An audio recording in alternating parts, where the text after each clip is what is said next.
Hello everyone, welcome to the HardReset channel, and today I'm going to show you how to change the suction power of your Roomba Combo Essential 2.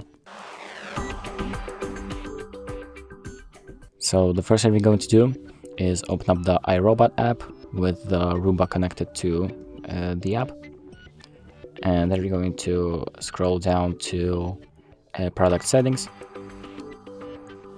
and then we're going to click on clean preferences.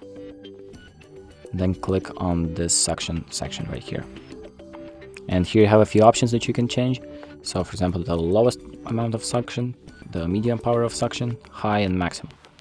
So these also change the loudness and the usage of the battery. So change these depending on the actions that you want to perform with your Roomba, and once you're done you can exit out, and the setting will be saved automatically and used next time. And that's it. Thank you for watching. I hope this video helped, and make sure to like and subscribe.